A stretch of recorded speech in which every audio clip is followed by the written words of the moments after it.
Premo ato aha Pent Radio 100.1 megahertz and wasugu so wutie no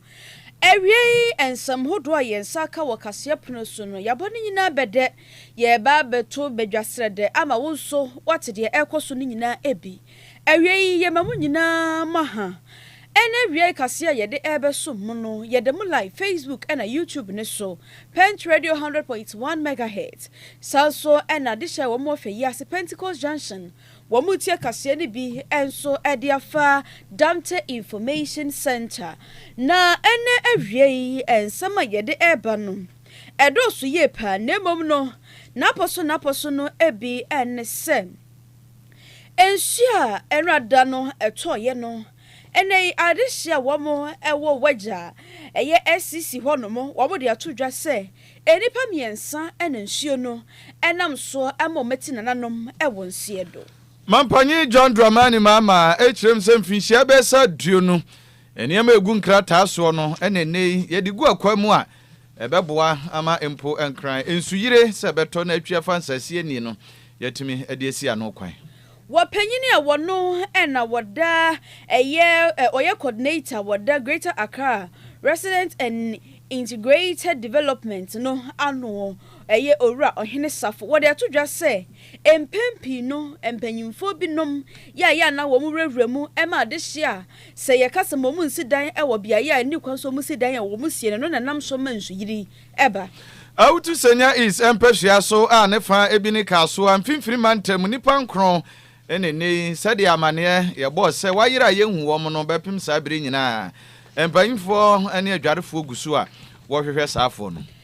abusia ensem we no afoforo pi na eka ho yebekwa ma no ne na afia goprama so nsem nyina na yedi mu nsem no aba besom ho na eyenwuma ko bia dama esanse wiase obi ani ho no ma wadi nam ejaja edanti no yemfa sede kunini emfama yejayi ya wobo yen ama ya toto ni adodo kama no eye ohene spices and non dairy powdered milk spices no ede hwamankasa etiapo ye enti se wunya bi enso nhwe yakọ ne kokopa bi so hwefri se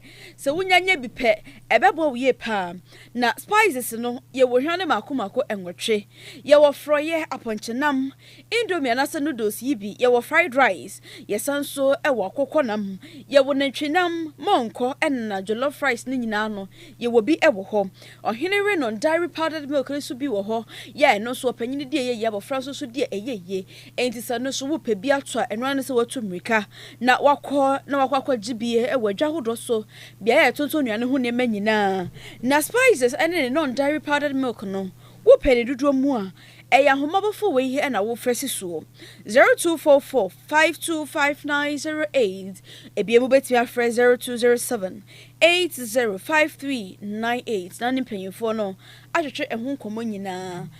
wapesi makafo a ena wie ye di kase na ho chiame no eyeme ka kire nuaba nana ama boama ena afei Kaakyire Badudua Pent Radio kase boy adwumaku a afa ho ka eye ohene spices ene ohene non dairy powdered milk abusia yebehye ensem na se enrada ensubrania etoye ewo enkramponi mantamu ene enkronkro bebre so ewo fifini mantamu ene adeade enam so ma ensuyire baaye adehye bebre na japade ene niema hodo asanya asem kuma nam so amadipa bebre na asonso no eti nananom ewo nsie do na wobra ensuo no eti ye no omapanyi excellency John Dramani Mahama wo tu fa wiemu ya na wo hwe sede eniema no esi ekofa ye hwe bia ya hodo a ensuo no etimi ekokọ ye ne ajapade ahodo etimi eseye na wo wie ye no wo hwehwe ni nyina wie ye sasi fom esanso edinani kurotwa wisie yi ebo apro ehwe sede eniema no esitie pa na wo mampanyini ehunu sede bibie esitie wie ye no woni nsɛmtwafo twetwe nkomo nsɛm atudwa na ɔmampanyin nsɛm bia wɔkan ye ene sɛde eniema no ekokɔ no ɛwɔ sɛ eniema kukuda mienu bi wɔ hɔ a wɔmudi gu akwamu netimi eboa emasa ensuyire no ne nyina etimi jai forever and ever amen na kyese jai a wobra ensi biemu kura nkoye se bia yeso so ano na ekina bi no azuesa kokotɔ a na asanso akɔkɔhyase biem ne asa so ano ɔkyese da bi nyesa na wɔn ba behwɛ na wɔma ye wɔkyese bia ye bebre wɔ hɔ no ma ebra no mo nam wiem ɛna afenso so mo nam sase so na wɔn hwehwehwɛ no wɔn hu sɛ ɛhɔ no na ye ensu asase nanso so no ebi mo etete nkyɛn ye wɔn gye nkaprema ɛgye nkakra ɛne wɔn gye usika na wɔn ma kwan na wɔba behwɛ obola ɛde agu hɔ ɛyɛ kakra na afei saa bola na wɔba behwɛ agu nkakra no dɔɔso a na afei makata so na wɔn de ɔmaton mo obi na wɔabɛsi ne dan ɛwɔ hɔ ne nyina yɛ nneɛma bi a ɛnam so ma ensuyiri no ɛba yɛ nti wei no ɔmbɛhwɛ na ɔmɛdi ho dwuma nti ɛnɛ no aban no ɛne engineers ahodoɔ ba bɛka mu ti apamu na wɔmhwɛ ɛkwan pɔm bɛfa so a saa ensuyiri ɛne ajapade asɛ ahodoɔ wɔ afi yi mu no ebetwa na etwa no krakrakrakrakrakra emu a ebi ɛmma biem ɔmampanyi kyerɛ sɛ empempi no sɛ kɔkɔba sɛ yetu obi afri bia ya wɔte sanse hɔ na wɔte no eyensua no eyensumna mu entinsuo to ebekuna anaso sɛ bɛsɛ ne bibia ɛya na empempi no nipa nte ase na nso so abawie ne yesu frɛ aban no ntie ne wɔmodom na eba besi fom pa tare sɛ de ɔfasinanti kurotie no wa mia etu umia nso wo su no sa pepepe no mba beye no mahwe na timi aboa amadachi bi no sɛ de oye ne wei asie no ebiemu entimi ensibio. Even in the air, we discovered many illicit dumping sites where the wetlands are. People have gone to create a waste dumping ground, and they charge 20 cedis for the aboboya to come and fill the waste into the wetland. And when it has filled sufficiently, they sell the land to people to come and build on it. And so we need to, one, look at it from an engineering perspective in terms of how we can open up the channels, but at the same time, look at how we can identify all the buildings that are obstructing the waterway. We've said this many times. I'm tired of hearing it, but anytime you begin to take action and you start breaking houses, people think that government is inhumane. But when the problem arises like this flood, it affects everybody. And so all of us have been affected because of the conduct of a few people blocking the channels and preventing the water from passing. And so we'll call a National Security Council meeting. We're asking every district to identify, together with the Works and Housing Ministry, where the blockages in the channels are as they pass through the district assemblies, so that we can earmark those places for removal. We'll not only break the houses, we have to move the rubble out of the way, because there's no use breaking a house and leaving the rubble in the waterway. It's just the same as leaving the house. And so it's going to be quite a major issue in order to resolve the problem of Accra. Ghana man penyi His Excellency John Dramani Mahama nene ene kokotie yen. Ensem kroya mu man penyi ade atudwa sa ese no ese oman no eyen hyehyeye anhyehyeye no enye se bi adakora na ase nansa abruni beka se long term development plan eno no anya hwe kora ne finhia be sa du no se be ya nkran meme ahodo ho a yebebu adan bi aguo ensuo benya kwan anya ne koso afamu na no akiri se ensuo kɔtɔ a empo sɛ de nra enkrade ye hu ya ne kura no emunya ntete ye no ebi ansa nkwan kosi sa na wɔse anya no so nkon sɛ plans e bi ade agu nkrata sɛ drawing no nko a na ba ko edi mu ntintima sɛ ebenya new satellite city na ɛsɛ ebekɔ akɔkyekyere ɔman foforo bi a anase kura ebeka te sɛ enkran eye krupon no ho nti amafo benya kwanya so atonsase na fe ebia watuan kakrakra wo ya no betimi asida ama no ho adwodwo no te sɛ de ɔtenkra na ne zenkra no aba pe sukuro no mu ayema anei ensuo to anya ba bi mfa enti adan a ɛno wo ensuo na no gata kase awodo ɛwo nyina no ene no na wɔzampanyifo timi na fe wotimi ebugu to wɔsesa project no design si ampanyifo ye no ɛyɛ mfinhia du no 20 year initiative designs ni nyina wo matintim ensase ba bi aban bɛkɔ akɔgye bie na afei ɔmanfo ɛbɛtɔ nyinaa so no ɛno so nyinaa yɛ ready egu nkrataa so na wɔse saa bere we se no si ekwa kwesi adan wɔ meɛme ahodoɔ na bewie akyire sɛmete nkra kropɔ mu na afei nsuo bɛfa ɛne nkrɔfoɔ hyɛn ano ɔmo titim wo kwa no akwa kwesi asusan no wo sɛ de ano den sitie na ne ɔbɛtena ma na ba bɛtwe akwa so timu ano ne obɛhu na gya we ya wo yi ne potomanto na sɛ wate asi na na ɛsi susan no sɛ ka no obɛtwi akɔ so ɔbɛmem na ɔbɛnde yo na kyɛ sɛ no ɛdɛdeɛ na ɛne enyan pa na emu na mampanyi ɛkyerɛ sɛ nsuo no ate awie no afei na mo ba bɛyɛ assessment awodo a agencies ne nadum ɛwɔ nkrakropɔ no mu nyinaa no wɔn kɔ akɔhyia me ne da ya na afei wɔn ahwɛ meɛme awodo ɔmanfoɔ ɛteɛ ne mmoa mpo wɔn bɛtumi de agu nkrataa so ɛde ɛbɛso wɔn asene ti wɔ city congestion no sɛ bi a yɛbu adan gu kiosk ne adan no sisi nsuo ne kɔmum ɛno yɛ ade a ɛka ho pa ɛno so bɛtumi aboa ama daakye bia no yɛka sɛ flood anaasɛ nsusuan so yɛ bɔ ho ban a ɛno so yɛtumi abɔ ho ban fi sɛ no akɔ kwansidie bebree a ɛha ɔman no ɛfa nsuyire ɛho nsɛm yɛntie mampanyi hɔ so sɛdeɛ ɔde to dwa. The other solution will be to decongest Accra, and that's why we're planning that we move some of the city out, that is the major government departments, and then also create a new center of growth so that our people will start building outside Accra in a new city instead of everybody looking for some space in Accra to build. So, but that's a long-term solution. Like I said, it's a 20-year project. They are still working on the designs. Once they do that, we'll demarcate. People can start buying plots. If they like, they can start building houses. We'll do the roads, bring the water and electricity so that it eases the pressure on Accra as a city. Mampanyi Excellency John Dramani Mama. Yeguswa jinamu enkran ene ehun so yiri ye mu. Na sabre ya ye kasa die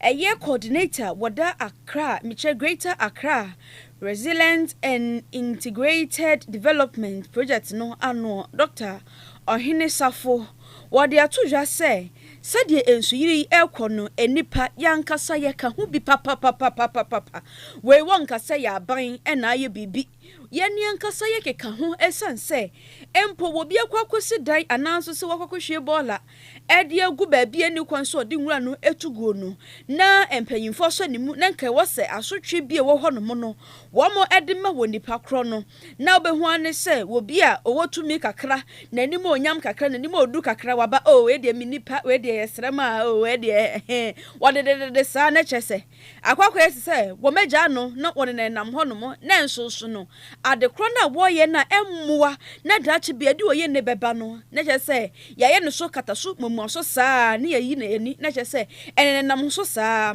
eno enore yi e che se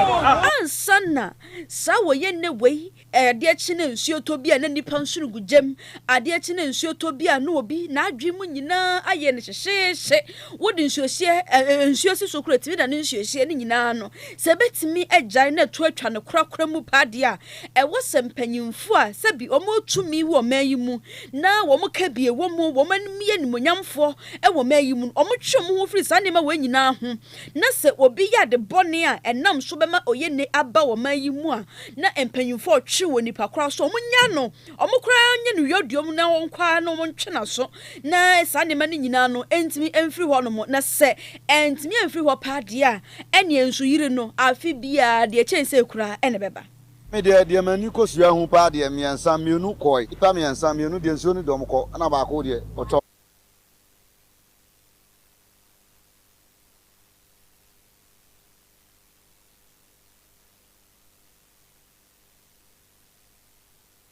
There's a meeting that's been called this morning. After that, I'm sure that the anti-flood task force will lead in communicating the state of affairs of the city to the general public to see that what we're experiencing is the combination of the ill-advised actions of majority of the people. All of us need to take a look at ourselves in the mirror, the extent to which we have contributed. Number two, institutions must have the ability to be able to enforce the regulation. We should get away from the patronage system where one person gets into a problem and then he's calling on an uncle who is in the second office or some influential person to intervene. And therefore, we need to get away from that. If we want to save ourselves from the struggle, the rate at which we are developing, 146, 150 millimeters is a lot of rain, but not significant. If the rains that fall in Sierra Leone and Liberia and other places where it's more significant, if there's fall in Accra, the city will be in trouble, would be in big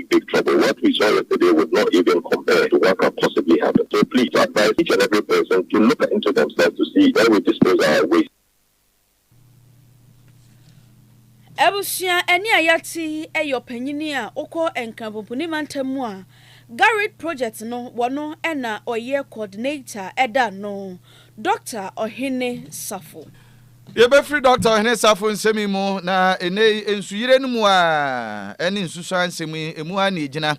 Na nya nkran ko a ena no ho eka eye obofo. Na pretwa na asa ne boto no enye kusie nko a na ohyembi aduoku. Wonso no ho aka ene ntinsuo ntwitwa ye no mfimfini mantam. Eni framantam no fa baabi womoso ya ade ese wodi nsenseme pa na utu senya east empehia so a omanfo dodo na anim se kaso a bodwiase ene ne empehia so ehwo so ya ade ese nsuo yi ebu adan gu ye twifa ansase so ama amanfo so dodo no a se ne ekoso won kran no wono so no ehu bi na ye bo amane ese ho so nipa nkro na ato anananom e wonse do ebeto premtu bre mu a na ye de kasie ebai na enya de se nanmo abidwaku no aba beche na mum omu kire mu anhwe mu gusu a sensuo no ebete ebekọ fam na afi meme awodo asem ni si ye ne ba bi ensuo no tene ekoka na ndi ensuso ya no ekono ekokọbọ weja dam anase empokurade ensusu kesie no mu entini ya adwuma kese pa na nei aba beto ho no na adwumafo anase empokura no womo ana mu hobie omani hunu ye ne adehia omo kan ye no ene nsantwerefo na edi nkomu na ekire se baako kire mu anipa be sanso wom na omu nyina na omu firidam na epie na omu wo bui ema susu ana no etwa ye gata kese pa no etefa fie ho etimu nipa nso ne de nso no twi womu nyina ne mu no emu nnan miensa ena omu timi yi womu ankan ne de babie ne womu akwakodie se womu timi buru nsuo no edware yi womu ho ne de ene womu timi enkirem saa na mmom bepim de no nya de abusuafo kirem a wate saafo no nka enti embimu ye omafam de bia nanso no nya de se ye ya ne sa na anya no so nko maame ba ko nsu tuba e kire se ono ankasa so ne ma wom so nipa mienu a no omo nam a mo sususu aso etwen wom anso bepim na ye kasa yi wo hu nkoda no wom so wom achi akwanti ye ne ade hye ni bi kasai de si ya utu senya empehwe aso ene wom so wom ho aka no sei ene o kire mu fae. As I'm standing here now, we don't know if people are still stuck up in the room or not because where the water level has gone to. We don't have that because I personally standing here, I don't know how to swim and it's beyond my strength. So we would need maybe if the Navy would also fall in place because that is their specialized food. The work is selling ebu. Ebu and the pressure. Eba it's a man hanging eba window level. It's a man is so never hanging na ye baby bia say. Etra akono na ye easy my na be da yakon. I just carry the machine out, my polytank, all my meter and my everything. You understand? As we wash away.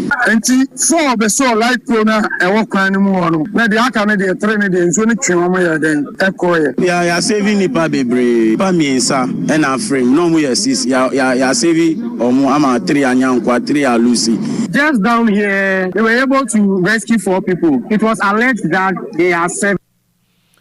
Ene a yekotie ye eya utu senya east empehia so kaso ane ne mpatam nsusu eno so eyiri ye ne amanfo bi esu se ene won so wahwere won kwa nipa nkron ebepem sabire no yenya enso ehu kira kwa no wonfa bi ene ekwagiye na malam kaso highway no eso no mekire waja SCC hono mo a ehon so amane baba betodwa ne se ensuo no enipa mako miensa ena twen wo mo ya edo mo ko ye nam so ema sesie de wo ba ko de nyame ya adom oguso wo kona no okotwoko wo baabi enam so ma de hyensa aka no ya wo metimi ayi no na mienu aka de embesi ne no omuguso ahwehwe na ensonso no wo muntimi enya mienu no amu no na wona wode oni hu ye bie no eche se womo de omuhu se de na ensuo na yiri no ka nko ka ma enti no adehye yi so wo de ka no ba besi nsuo agya na che se o masisi Africa nim no ma force na che se o matwa nsuo no ma kwa koduru ensuo na agya na che se o mafa ka afoforo no mo de ato so se ye obi ni moto nsuo no ote so a ene no opa baabi no apaki moto no asisi na che se watwa ensuo no enti wei ena adehye miensan yi wo mo nso no mo ya enam so ema nsuo no efa wo mo miensa ede koya sie de omatimi enye baako na emo mienu aka ne de wo mo ehunu wo mo adehye binum a wo mo hu nsam no se de koye no wo mo nso nsam mo de to dwane me de mani kosua hu pa de miensa mienu koi pa miensa mienu de nsuo ni dom ko na baako de otoko a wawu a wona dawa ya kata no nsuo no eyesa na kas ni nya kwan ba nti we si a opese okroso kwa ha no kofo odawan bi a wo nsuo na ja ana we su si a wo nso pese okwa ha no so kofu de won so na ja na nsuo no so na odin pa nti nya asam ketwa won si Africa mo pese o mo cross nsuo no nsuo no so afiri soro aba na odin na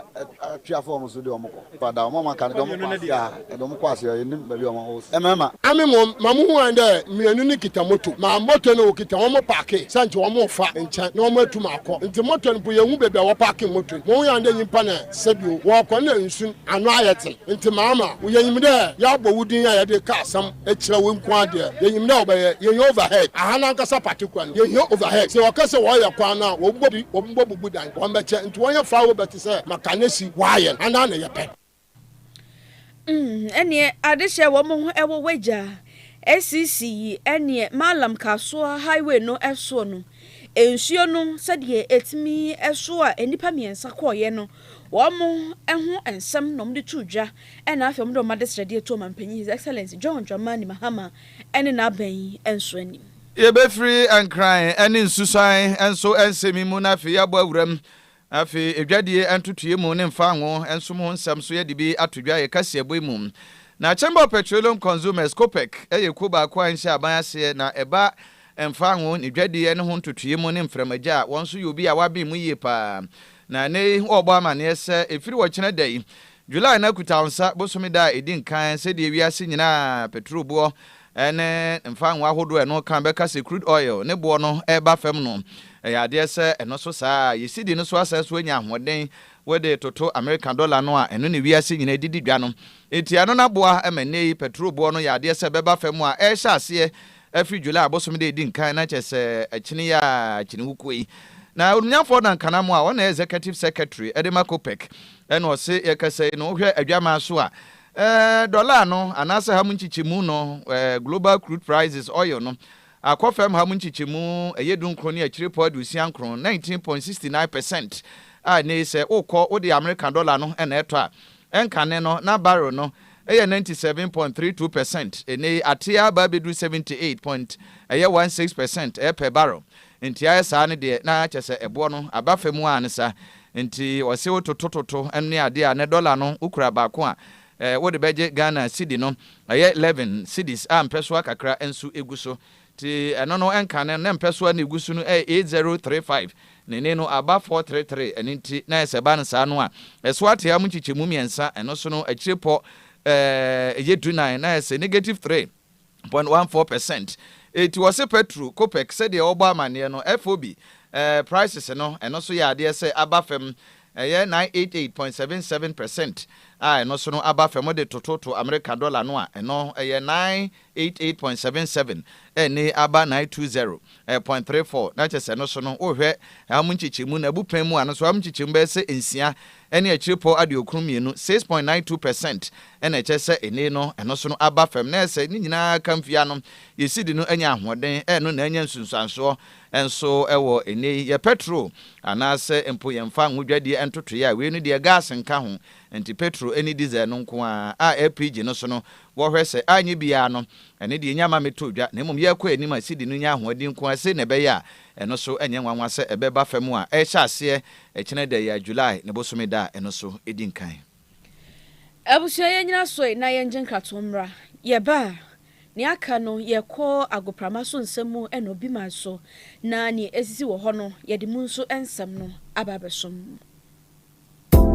Midofo a minni hu agro na nsai die waduane ne da no ayesronko ani omura ohinere spices abefi aduane de ayesronko ohinere chicken seasoning se wo toto wo chi ana wo ye akokọ nam ho bibia fakakra sum froye no ohinere stew seasoning be manageta jollof no ohinere jollof seasoning ma no hwam ni odew mu odew fried rice no kra die ohinere fried rice seasoning Emma me fredwa frede aponchin kakra no me do ohinere go seasoning na ye asam na me se mira ohinere seasoning powder ya woni beef shrimp noodles any de keke eka amunsu ye de aduane ne hwam ne de no ubedie dibium enti obapa ohinere spices abama yen aduane no aye de efrise ne die ne nso aye de ohinere spices de ye e wo dwa hodro mu eto phone for 020-780-5398 and 0244-525908 FDA agi edwedien kratoi atum abusia mai so wetimi atwan me agye nkratoi aba ye kwa agoprama so nsem hu na sesi ye ka say die Morocco womo any African country a edi kan a nyamia ya dom amomatimi atitim eye FIFA World Cup no round of 16 no womatimi akwa kodru ho a enya asem kuma na womo ni Netherlands and the boy ye a ikoko wieche na chesa kwakoye 3-2 na ashasie no bo na nkasa mu na womo bono chese womo de tentam ya ikoko wieche bo ni nyina wieye no na chese wobia e de ahye ne nyonko ani baako ntine chesa kwakoye 1-1 draw na 1-1 draw no na chese ekoba se yemfa penalties enka ho na eno na nyame ya adomu a Morocco etimi edishe Netherlands woman say so ama sesi ayeka say die Morocco waya ye rade shira ye Ghana for na sa Morocco for shira we tap into it because you etimi ko round of 16 dey na chese nyame ya dom ye na wonim dey asiri wo Ghana for mo munya mo bo onyi ye mo ti was South Africa for mo muka Mukasi bia de moye na yo South Africa for ye omafrim kakra bi Ghana for mo empanyi se wonyini ya mensra kwatia o mo sire South Africa for say ye omafrim ena Morocco for enya mu kwan etete ye ne de mo bo omaba so ena je say mo kabi ma wo mo so mo nwie yo ti mo de mo me emfa mpa bonta ye kire na nyamenye yadom na yetimi edi yensa atu Morocco fo nhira yi so tap into it no eduru ye de so a yenso yentimi enya san nhira we bi na yenhye oma ye ne omokwa kobo no na sesi round of 16 no nyame ya adom a Morocco fo wo mo ne Canada fo ena ekwa akobo atu aso July 4th no ena chese wo mo ebebo na nyame ya adom na so mutimi esanso hye Canada fo a na mo sanso ekọ eye quarter finals no na just aye ni gisam enti no eda enya nwanwa say Canada so de ombetimi ahye wo simple Morocco fo be hye Canada fo eye ne nanka abibire mu ye ko ye ni mu so far we teams tournament we no senye bibia na be say football there ba Morocco performance o maputu across no omo hwaye dey pa no akire say tournament we they are in for business nti enya nwanwa say quarter final ne semis no kro betimi akobo asa akọ final and Ghana we tap into it ya so nhira nim say twetwe yes we so nhira no nyame nhira obi a omode mo na de wokọ ho ne de nhira de nyame ye ko but elder ewo musa ohwe ball no de we akwakoye no ho obia train obia de ahode ni bibia na eba but obia ni bo it is nyame amfa nani ansi so senne me sheda shira wo simple a ene say wo shira obi a enshira ne de wo sanya wo nko na akọ abompai unhu say players ompon bi akọ bompai ba preparation na wo de kọ so no key nti Germany say enim say Germany wo ka do say waje World Cup no do waje for we Brazil one ejade do one Italy but Paraguay from nowhere and ababe you know enu na nyame nhira o so nyame nhira na we shira obotum ansa na yaji nti wo underrate obi a obo no nyame so obo nim se ya brebrebe no ko shape nim se nti empire no de mbebo ba mun siesie mu ho say ebenya etatis ni bibia right nhira ne de players ni ho dada nyame nhira o de ma ne say etimi qualify dey akobi around 32 no nka ne de nya nkonko na beba abebo na nti wo say mo yirum na prepare very well nya tatis right na fi wo dem pai bona ide atachiri nti ma yenwie wo Nigeria na Nigeria so arho sema free or eba ene ebono state mandiguri ene ne mpatamu enipa echechi wo musie di atuo ekogina won so yi na eno da arho sempa posifo ho ni security agencies no so ebo homoden ni nipa mofu di tani na suafo be se dunum ni akire ni achechefo ya mu suku mu a omo twere nsohwe nipa monfu ebowura suku mu okokwachi o ma adapt students mu nipa du 10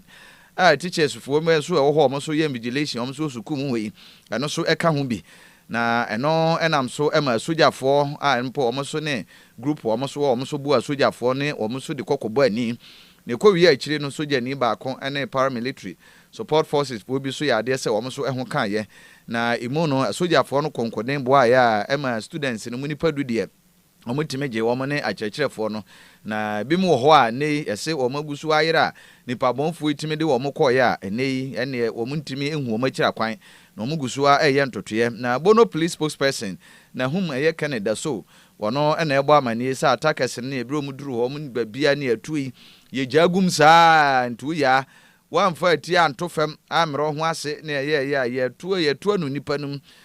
de sensan ku bi kwa ya gya amobade agu wo mu no ɛno no munya kwanya timi over power students ni ade a wɔkye safo nyina no apolisifoɔ ne asogyafoɔ bae no no students ya no mache wo mu de boy ni no wɔgye wo mu ntine aban no kyerɛ government day secondary school no wo Lassa town no wo Bono state ho no wona student nyina national examination no ɛkɔ so senka Ghana ya tro BC ana wasiwo na arewo summit goni ne wode nkyeremu emaye Ebusia yemfansie na yebesoso ama ohene ba atimi ede nwuma aka no ede atoto so ede amamu na awie yi kasia yede besom mu no ensem bia moteye ewo kasia yi mu no ebi ne se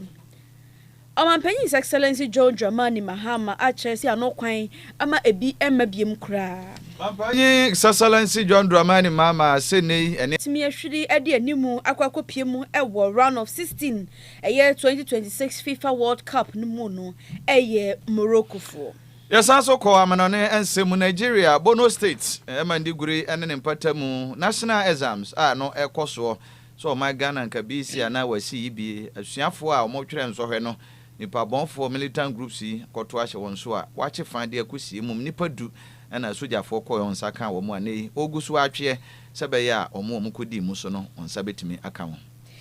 Ensemwe eni afoforo pina na awie wote ye ewo ye kase yi mu atedakuni de ye de kwa akoma ohenere spices ene non dairy powdered milk spices no de shamanka saudi ye aduane bia etiapo enti so wonya bi wo fie a ebeboa wo ye pa ye wakokɔ Indomie jollof rice, fried rice, ye wona ntwina maponchinam na afi monko. Ni nyina no unya bi ebebo wie pa na ohenere non dairy powdered milk ne so de ye pa. Opanyine die ye abofranso nso die ye. Ezi se ne dodo mu na wo pa tu dia ahomabofo a wo fresi so no 0207 805398 ana 0244 525908 na nimpanyifo hwetwe nkomo enso ewo ho na Facebook and YouTube ne ekɔ ho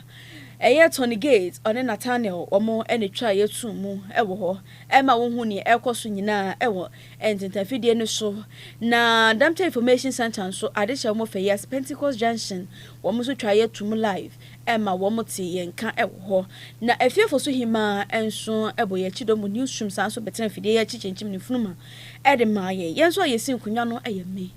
ka chire